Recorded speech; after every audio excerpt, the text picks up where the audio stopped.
go live. Boa noite a todos, pessoal. Sejam bem-vindos a mais uma sessão comentada do 17º Fantaspoa. O Fantaspoa 2021 conta com o patrocínio da Lei 14.017 de 2020, a Lei Aldir Blanc.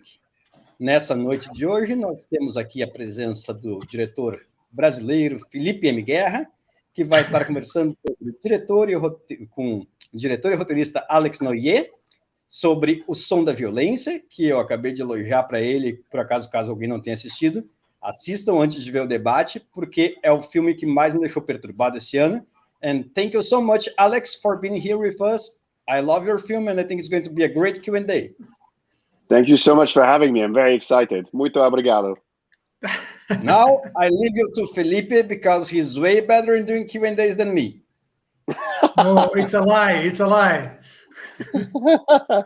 Então, pessoal, se tiverem qualquer pergunta, podem mandar pelo chat que eu traduzo em inglês para ele. So, Alex, I wanted you to introduce yourself and talk a little bit about your connection with music, because before The Sound of Violence, you made a short called Conductor, right? That's and right. you produced the documentary about electronic music. So, seems to be a theme that you really love. I mean, yeah, you said it all there. So I created my company in London in 2004, and we were working with like fashion and music and entertainment a lot, and so with the connections with music and art and stuff, I started to create documentaries in 2008, mostly in the art scene. And our first feature was a documentary about the New York art scene. So I produced and wrote it. Mm-hmm. And then the next one was we started a big journey for a big music documentary called 808 about the 808 drum machine by Roland, mm-hmm. Which is responsible for the sound of modern hip hop. So it's a big talk. We had the Beastie Boys, Pharrell, Questlove, Phil Collins, David Guetta. We had 57 huge interviews, and it took over my life. So I was always beat obsessed, but then I was drum machine obsessed. And so after that, I was not ready really anymore to do another documentary. I was a bit tired. So my wife said, you really need to do a horror film because that's what you've always loved. And so marrying them both, I decided I'm going to kill somebody with a drum machine. And that's where the short film Conductor came about. And mm-hmm. that's where the character of Alexis was born. Mm-hmm. And the film toured the world, won a few awards. And now we are here with the feature that it inspired. It's not an adaptation. It's more like inspired from it. Sound of Violence, or Som da Violência. Yeah, very good, very good. But are you a musician, or you only love music? I was DJing when I was younger. I was not very good. I knew music, meaning the reason I was DJing a lot was because people loved the music I played. Not the way necessarily I played it, but I was playing those tracks that people didn't know about, and so that was my thing. But so no, I'm a terrible musician. I'm just a very big music fan, mm-hmm. And especially with beats. Yeah. And your relation with horror cinema, how it started? Well, long time ago. When I was 9 years old, I turned on the TV and I saw The Night of the Living Dead from George A. Romero, the 1968 one, mm-hmm. and that movie just changed my life. I mean, I just watched it with a absolute like my eyes just opened and everything was possible all of a sudden because it was unlike anything I'd seen. Then I watched Evil Dead and I just like everything. And so it rolled in and my love for horror is just really part of me. I've always loved horror movies. I don't necessarily like everything that everybody likes, but I like my, in my top 5 movies of all time, I have very sort of genre focused movies. It's A Clockwork Orange, Battle Royale, Night of the Living Dead, Dawn of the Dead, and like there's always a lot of things going on, and yeah, I just I had always a lot of fun to explore horror movies. So so now I'm making them. Yeah, it's great, right?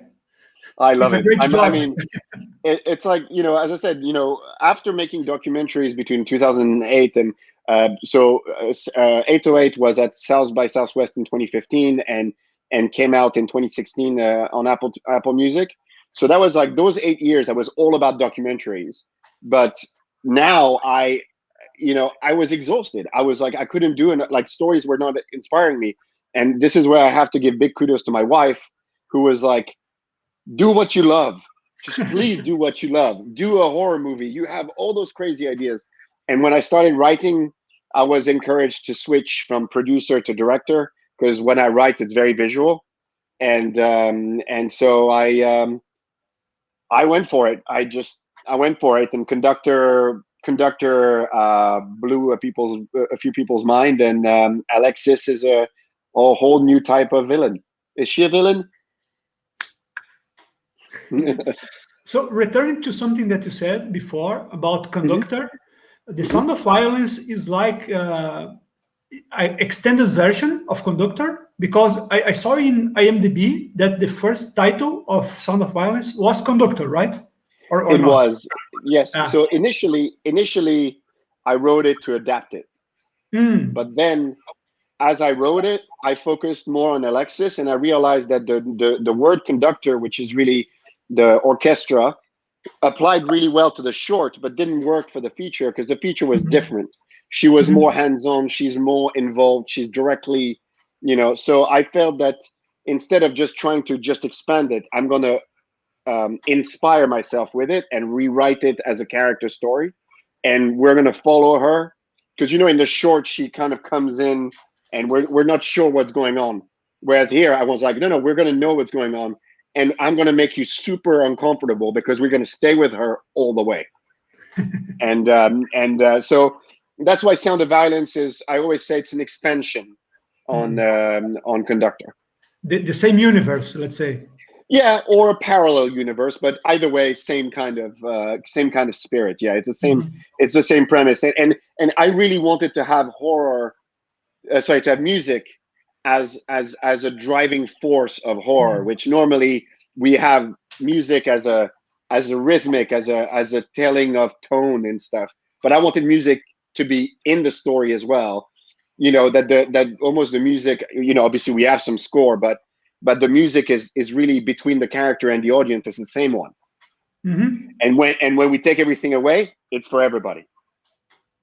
Okay, speaking music, to me, one of the most amazing things is the way that you represent the feeling of the sound by the villain. Understand? The image of the sound in her head. Was it difficult to you to decide on the look of this? How is the look of the Sound of Violence, let's say? Well, you know, it was a conversation that Hanno Aoki and I were having about, we need to have the feeling. Like, we need to really, really feel what she feels, because nobody's going to care if we just see her going, yeah. You know? So it needed to be something like really all-encompassing and punchy. So what, you know, and this is what we explored, the idea of the condition called synesthesia. So synesthesia is the ability to experience sounds visually or differently. So some people, for example, you give them certain number, they see colors. You give them certain words and certain sounds, certain music, they see colors and light. So, and then after researching more, I realized that there's so many ways it manifests itself that I can create something that is uniquely hers. And so first we worked with my cinematographer, Daphne Kinwu, to create light that starts all the way back and then moves in and around her in person on set. And then with the digital enhancements, we created this sort of northern light, aurora borealis of light coming all across her, so that it's all around her. And the audience understand that when she is killing, she's not with the victim. She is in her head, and she is here. she never watches the victim. She always hears, and and it kind of cuts her off from the world. And it's a high that is comparable to LSD and to this kind of mind expansion. And so I just decided, if we're going to do this, we need to make it, and this is why, I hope that at some point people are going to get to see that in the movie theater, because in a movie theater with the sound mix and the image, it just becomes so big. And then all of a sudden the audience is going to maybe start enjoying the music and then they're going to feel very bad about it. Yeah. No, because the audience need to feel this feeling, right? Yeah. Because it's the main reason of the game. I mean, when she plays the piano and she has the goosebumps, I want the audience to feel that. I really want them to feel it. So about the music, the soundtrack is very present, and sometimes it's very loud. How was the creation process, and how much did it come from you, from ideas that you have about the music, and how much did you leave to the musicians to do it? And there's a lot of things. There's the harp scene, there's the electronic music, there's lots of stuff. So how's the process of doing it? I mean, first of all, I'll just say that I'm the first guy to kill somebody with a theremin, and that is, I'm very, very proud of that, because those theremin, was this thing like that. I mean, I love the theremin. So, I need to roll back all the way to the short, because that's when I started to work with Jaakko Männinen to create this kind of music. When I say, okay, here's the deal, guys, the flesh is music. The instrument is a weapon. And so can we make music that way? They looked at me like I was a complete lunatic. They were like, well, you're completely nuts. And so I answered, I am, but can we do it? And we started to mess around. And so that's why using a drum machine initially was a good way, because drum machines are very violent. The beats are we could create something that was already like clear to the audience that this is violent, But then when we expanded on it, I had to come up with situations and contraptions that involved instruments that inspired something different and delivered sound differently. So when we came about doing music, and I said, all right, guys, these are the instruments I want to use to kill people. And so how do we build the music so that it includes all that and comes together? And this is where Jaakko Männinen, Alex Burke, and Omar Eldib, our three composers, did such an incredible job, because I pushed them. I am not a musician, but I know what I want. So it's like so when I was in studios with them, it was really passionate, and I had singers with me, and I was like pushing them, and I remember I saw a video that Jaakko took of me directing the singer, and I was pushing him, and that inspired the studio scene to like, this is how I'm going to go about it, because I want it to go far. So I did not compose it. I just made demands all the way. It's like, I want this, I want this, I want this. like a needy child. It's amazing to know that you are not a musician, because it looks like a picture directed by a musician, Oh, thank you very much. I mean, interestingly, so Hannu, the producer who also edited the movie, as well as Vertti, they're very much, they have musical background. Jaakko made the music. Alexander and Omar, obviously musicians. Our sound mixer, Jussi Tegelman, who regularly works with Sam Raimi, is also a musician.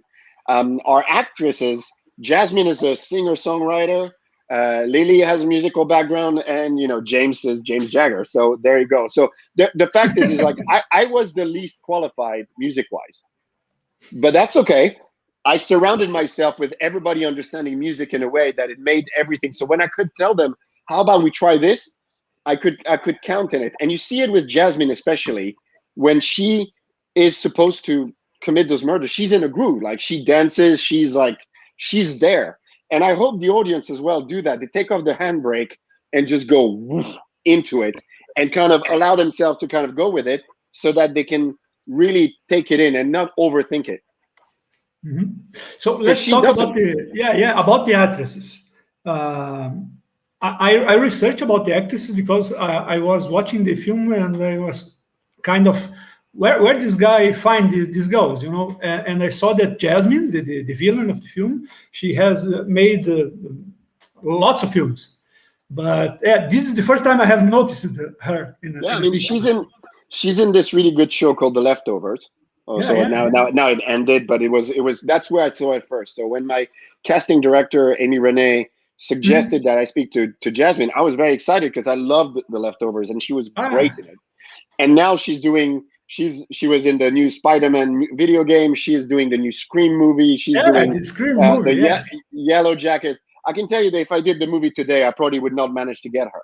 So I'm very lucky because she's just incredible. She is just like the way she took the role with both hands and just she's amazing. Yeah, she's amazing. Yeah. As a director, it was a pleasure.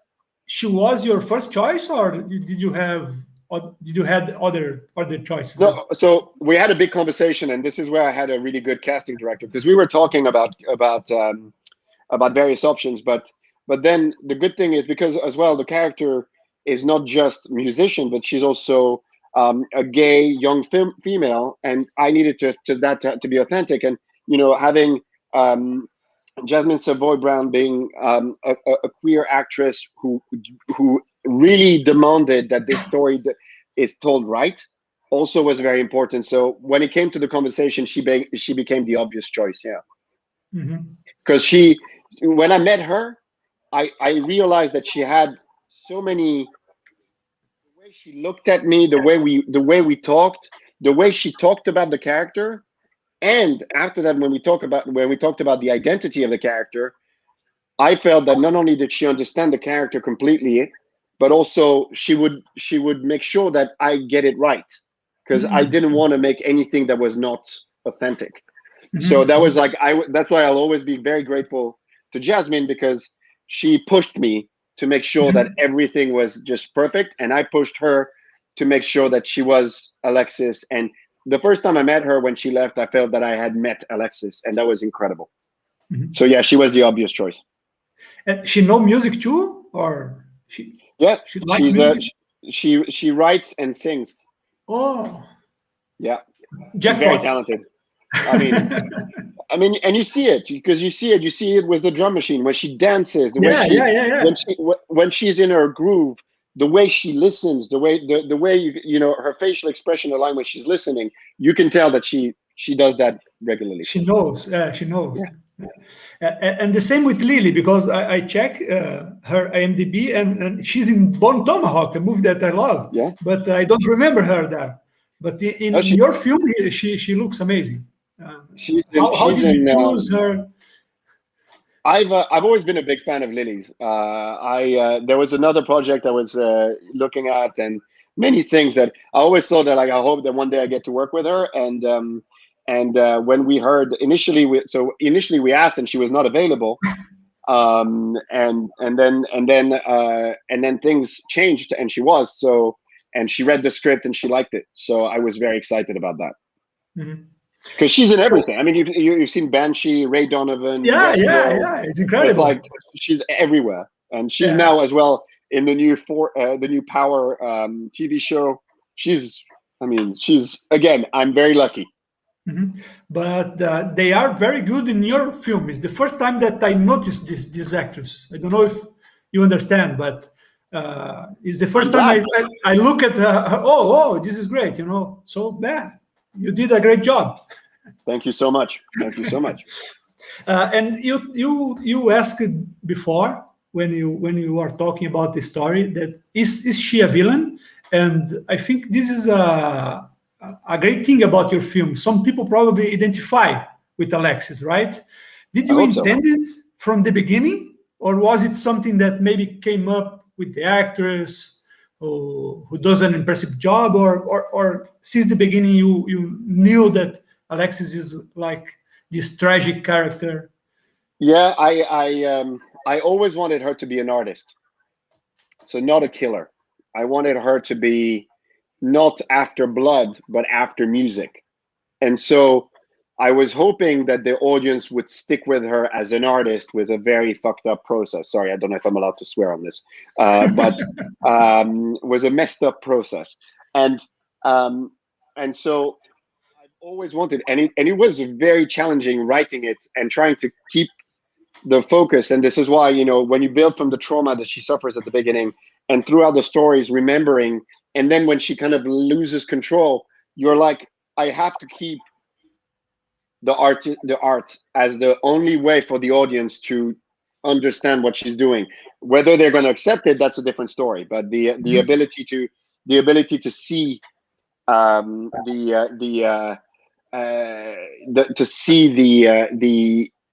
the artistic process was always my intention, and being on the other side of the mirror, because we're following her.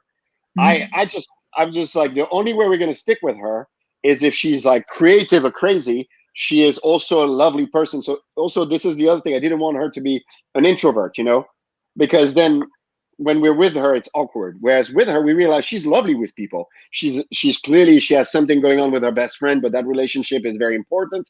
The moment that Duke comes in, you know, you have all those moments where you have a genuinely interactive. And the fact that she's a teacher means that she is not away from people. She's with people, but she has all this going on. And in fact, the tipping point is in the classroom, where she thinks that she is with her peers and her friends, in a way, with the students. She plays the music, and what happens then is just brutal, and sends her into the derailment of it all. And it's I had to not make her too comfortable. But it's a different kind of villain, and I think people told this to you a lot about, oh, I feel sorry about Alexis, or not. We've had a range of reaction, and this is what I love about this character. It's a character that you're not going to be like, okay, whatever. You know, you're going to be like, I love her, I hate her, I understand it. Why is she doing this? You know, it's like everything is going on, and all this at once in one movie sitting. And so the interesting thing for me was to see as well with the ending, that I knew that people are going to be either inspired or they're going to be very mad at me. And I'll give you an example. When I met James Jagger, who plays Duke, we were chatting about the script, and he was like, he loved the script, and then he said, but the ending, I was so mad at you. And I said that's great. I want you to be mad at me, or to be inspired, to be rooting, and to figure out what's happening. And you know, somebody wrote a review very kindly saying that this might be the origin story of a supervillain. And and I'm like, well, supervillain are always tormented and generally have a reason they're doing what they're doing. So why not? And how did you choose this guy to be in the film? The Jagger.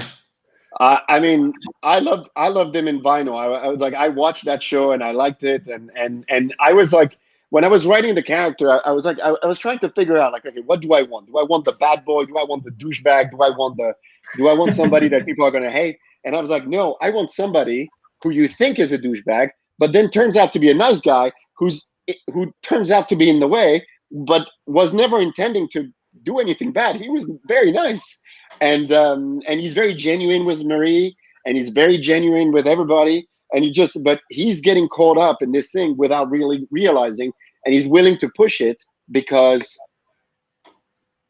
he doesn't see what's going on until he sees what's going on, and we know how that turns out for him.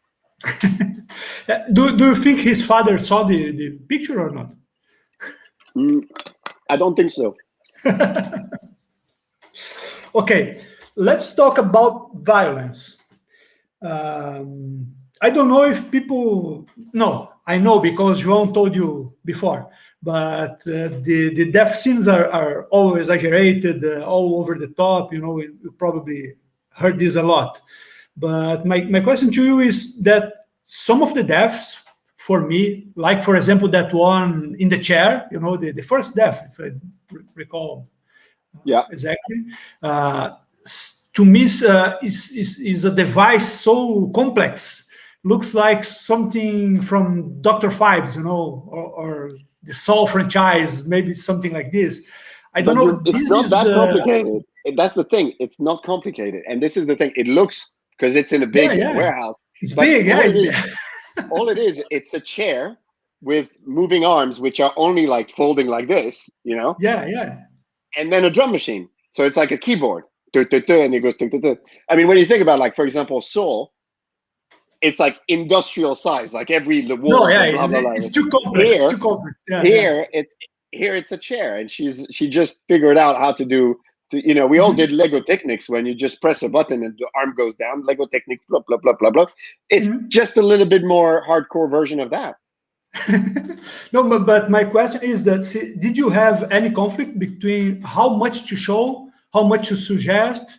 You always want to put lots of gore, like the exploding head. Well, so I'll give you an example. Like, if you talk about the chair, and you look at the chair in the short in Conductor, and the chair in Sound of Violence, it's very different. With Conductor, we go all in, like it's all going off, right?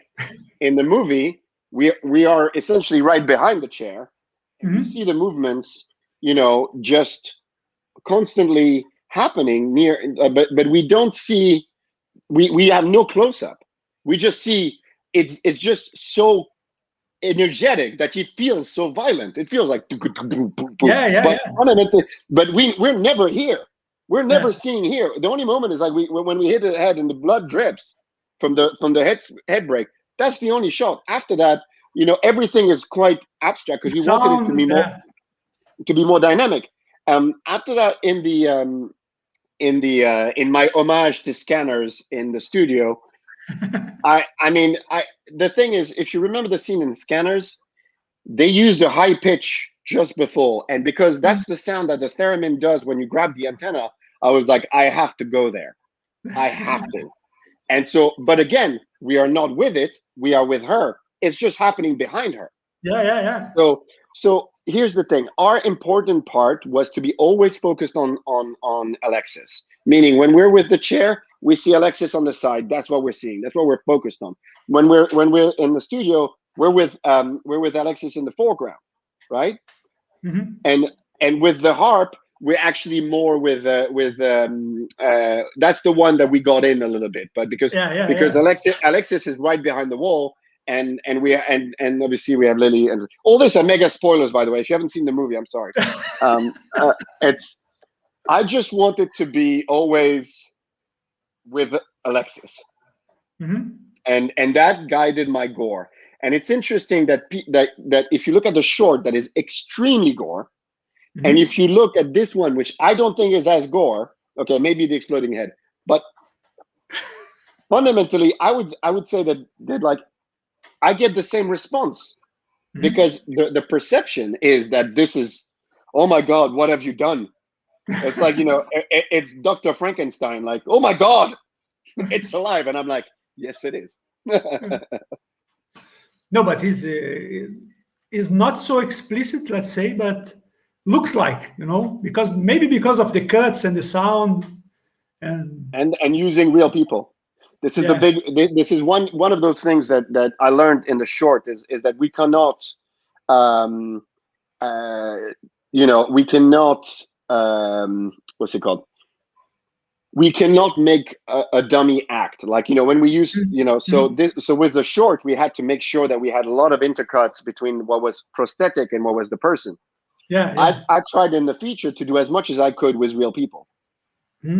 So that was interesting because I had to make a lot of things that were safe and interesting, and everything was done with real, because as soon as the person is not real, it looks dead, and the audience just doesn't care. If we see movement, it's alive. It still hurts. You know, make it stop. So you already told about Scanners, and can you talk about other influences that you had in the picture? Well, there are a lot of influences and also a few Easter eggs. Obviously, influence-wise, I don't know if many have noticed, but so amongst my top and favorite movies of all time is Battle Royale. And I will just say that remember how the movie opens, and then see the opening section of my movie. And if you don't see the relationship, then I have failed. There's a little girl at the beginning. Yeah. That's all I'll say. Actually, I'll say it's a girl covered in blood. Yeah. Everybody's asking her question, and she looks up and she smiles. And so that's Battle Royale. You're right. Now I remember. The chair is a mixture of various things. It's like Misery meets some of the more 70s techno horror machinery. There are a few Easter eggs, including one that from Chopping Mall. It's hard to spot, but it's in the opening sequence. That's all I'll say. And then there's we have I mean, I didn't have an explicit inspiration with the gallery scene.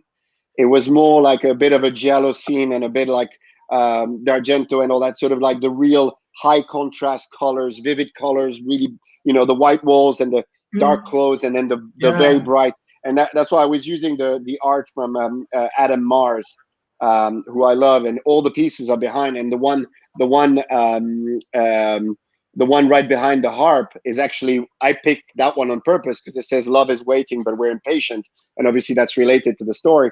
But all that contrast allowed the certain warmth, and then we were shooting it as well with a lot of up and down. I just wanted to give it a little bit of the Italian horror feel to that scene, that just like it was important. After that, I've had some really, really interesting interpretation of the final scene, because the be careful. I'm not going to say anything, but just going to say that people ask me about Tetsuo and the likes, and my answer is very simple. That scene came to me in a dream, and it has nothing to do with any inspiration. It was a dream I had, and I had to make it happen. Okay, I will ask you one more question, and then we talk about the ending with spoiler alert. Yeah, but it's a question about music and cinema, because there's lots of musicians that direct or write horror films. Like, for example, Rob Zombie, Bruce Dickinson tried, Dee Snider. Now the guy of Misfits, if I remember correctly, are directing films. But yeah. Is something that you like, that you look for films directed by guys who made music, or it's not an interest?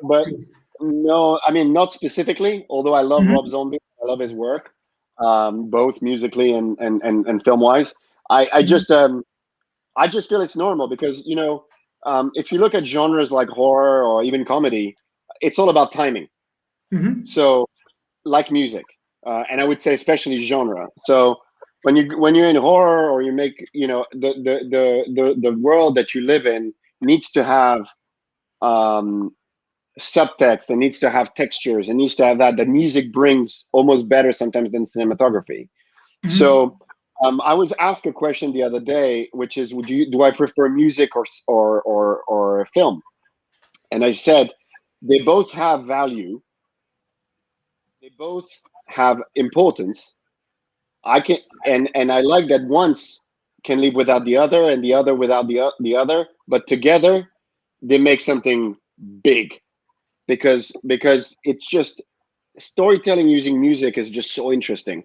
And also it allowed me, with the fantastic talents of Jasmine, to create a moment where an actor could also stop talking and just be very, very present. And Jasmine has those eyes that are just so, she can act with her eyes. And that is incredible, meaning that we did a few takes where we did silent takes, remove all the lines, act the whole scene with just looks. And she pulled it off every time. And so when we have music doing that and we can live in that world, and then we add the visual and the synesthesia, we create this immersion where we're like, we're going to stop talking to you for one moment and we're going to let you live this. And also, here's the other catch. What I did is very violent, it's very gore, it's very brutal, and you might want to look away. But I don't want you to go away, so I'll make sure the sound gives you everything you need to know. And that's also the important part, because it's one of those things where if you look that way, it's still happening. If you look that way, it's still happening. But if you close it off, you can still hear it, and it's still intense. And that was the challenge. And this is where UC Tegelman, who did the mix and oversaw all the Foley and all the sounds that the sound design. It's so important because he works with Sam Raimi. He works with the best. So you're that, and he's a fellow Finn, and he's always been a big supporter of this project, and we work together so amazingly well. And I'm forever grateful because he knew how to bring his musical expertise and his horror expertise, and then use what Jaakko and the boys were doing musically, and really kind of bring it together to just to constantly go get the audience, grab the audience, not with jump scares, but with constantly, we grab them. And I had so much fun with that. So now I'm curious. The soundtrack, the music of the film was made after the film? Both. Because you play music, filming or not, in the set? Yes, we did. We did the basic music at the beginning, the main rhythmic relationship of the tracks, and we did as well guide tracks for the harp, and we did guide tracks for the theremin. Yeah. Jasmine had to train to play the theremin, which is amazing because she learned it so quickly. And so, we have all those references, but then when we at the back, we kind of took all those elements and put them together along with what the performance was giving us to kind of really, really kind of bring it all together and compose it at the end, mix, because the edit was also playing a huge part, and we had to be able to see what, because we had the music to play to, try to match it, but then performance, when we needed a certain angle, certain things, we're not going to follow the music, we're going to follow what we need. I need this button. If you look on the drum machine, the buttons are all lighting up differently. So I needed all the buttons kind of thing. And then we piece it together, and then we see what we're missing. And also after that, as far as composition, we get to layer in extra things. We get some arpeggiated synth and some to just adapt the tempo as well, and just make sure that everything is we mix it in. It was a very complex building operation. Looks like. It's so much fun. You see, you can see how even now I'm still so excited about it, because I'm just like a big nerd. I'm like I can tell you all the geeky stuff that I put in this movie. All the I don't want to give all the Easter eggs because I want people to watch the movie enough times to find them. But there are a lot. I just had too much fun with this film. Okay, so now, spoiler alert, we are talking about the end of the film from the next couple of minutes. Spoiler alert. Leave the room. So Alex, can you talk about the original ending that we are talking before, and how the image came to you in a dream? Because this is so funny. It's so I had a different ending written, which was another complex murder, and it just didn't work for me at all, because I was like, it's just, we can't end on the same way as we've been running. We need something really different, and it was really tough, because I was like, I was exploring the vast world of music to find the most messed up thing I could find. That was like, okay, where am I going to find the violence? And then I thought about and then one random night, I dreamt up a human speaker, and I was like, at that age, I was like, that's it. that's the only way to finish a movie about violence, bodily harm as music, is to turn the body into a speaker. Mm-hmm. And also the relationship between Alexis and Marie is the relationship of an artist and her muse. And if you read all the ancient stories about muses, it's a fusional relationship that involves generally love and drama, and very often with tragic endings. So I needed to create that very old dynamic and modernize it into music. And so for Alexis to deliver her music to the world by using her muse as the vehicle was the biggest act of love I could come up with.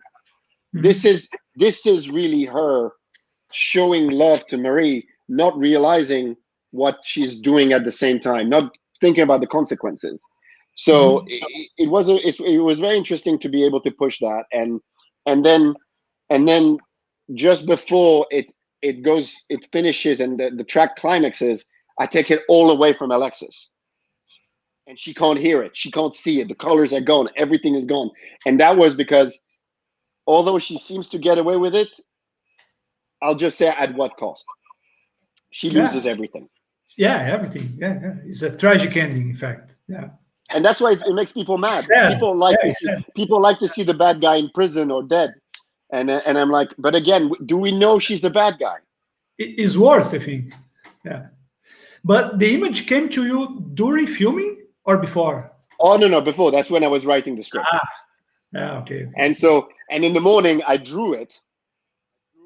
I drew a character arms apart with speakers built in the arms and in the legs.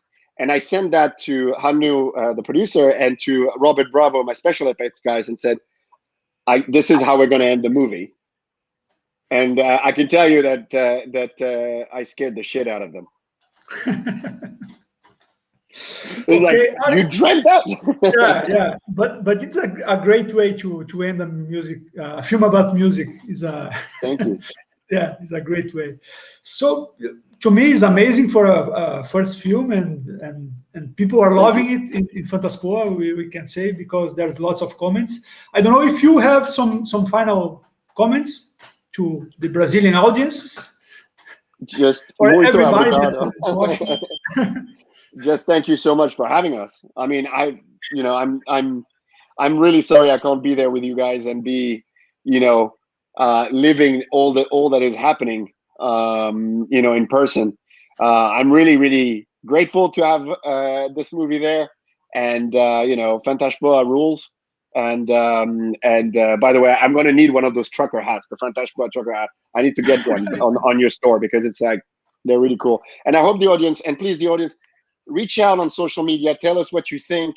And if you loved the movie, please tell everybody, put it on my, if you didn't like it, Alexis will wait for your comments and she'll take care of you.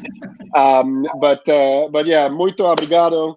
I love you guys. I love Brazil. I wish I could be there, but I'll be there soon. And hopefully for the next one. Mm-hmm. So thank you, Alex. Thank you. Bye-bye. Thanks for having me. Bye-bye.